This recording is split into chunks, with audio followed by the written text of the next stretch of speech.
Hi, I hope you're doing well today. Today's video is going to cover Eulerian paths and a little bit about graphs. So there's this famous problem in mathematics called the seven bridges of Koningsberg. And the origin of this problem is that in the 1700s in the Russian city of Koningsberg, residents tried to figure out if there was a path that you could walk where you would cross every single bridge in the yellow exactly one time.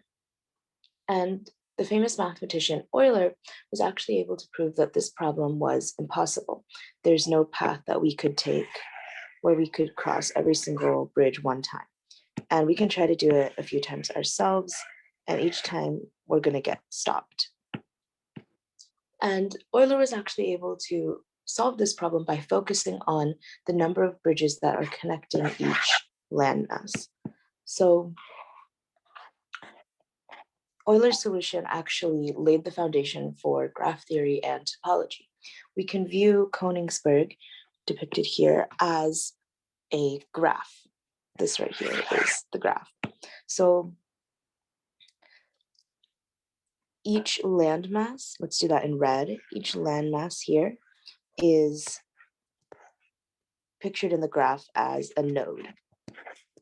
There's 4 nodes, and each bridge in the green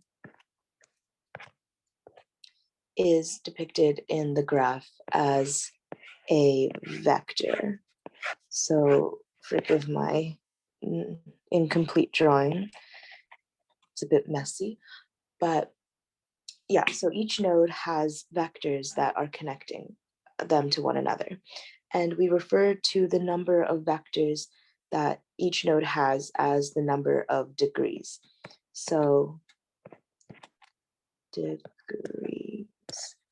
So this node right here has 5 degrees, this one has 3, this one has 3, and this one has 3. And with this terminology, we could actually use it to solve the 7 bridges problem above and explain Eulerian paths in general. So, and just to clarify, Eulerian paths are what the problem earlier was asking. Can we find a path where we will travel each vector at least one time? Or not at least one time, only one time. And so what Euler found out was that if there are less than 2 nodes that have an odd number of vertices or degrees, the graph has an Eulerian path. So if we go back to this graph right here, we can see, so this is our node, this is our node, this is our node, and this is our node. And again, just to clarify, this is each vector. So we can count how many vectors or degree that each node has. So if we start here, there's 3, 3, 5, and 3. Now, what Euler says is that if there are less than 2 nodes that have an odd number of vertices, the graph has an Eulerian path. But our graph over here has 4 nodes that have an odd number of vertices. So therefore, there is no Eulerian path. You cannot travel across each bridge exactly once because we're always going to get stopped. Hi, I will be presenting 2 examples, one in which there is a Eulerian path and one which there is not. So for this example, on the left is the graph, and on the right is the graph represented in matrices.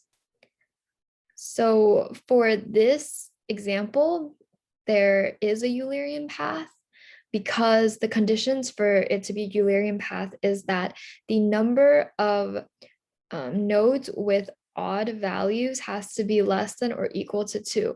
And here we can see in the graph on the left that there are exactly 2 nodes with odd degrees, and that is A and D.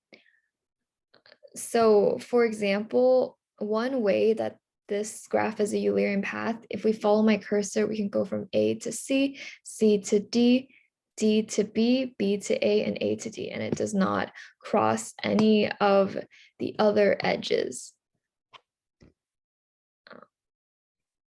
So for my second example, this graph is a graph that does not have a Eulerian path. And that is because there are more than 2 nodes with odd numbers of degrees. So in this graph, nodes A, B, C, and E all have odd degrees. And therefore, when we run this code, it's not the case, and it prints out the else part where there is no Eulerian path. We can see that if I run my cursor through from E to D, D to C, C to A, there is no route that takes us from A to B without having to go back down A to C and then C to B. Same thing if we go from the other side, if we go B to C, C to A, we have to go down A to C again before going through the rest of the path. So there's no way that one person can cross all the nodes without going through an edge twice. So therefore, this is a graph without a Eulerian path. And this concludes our presentation. Thank you.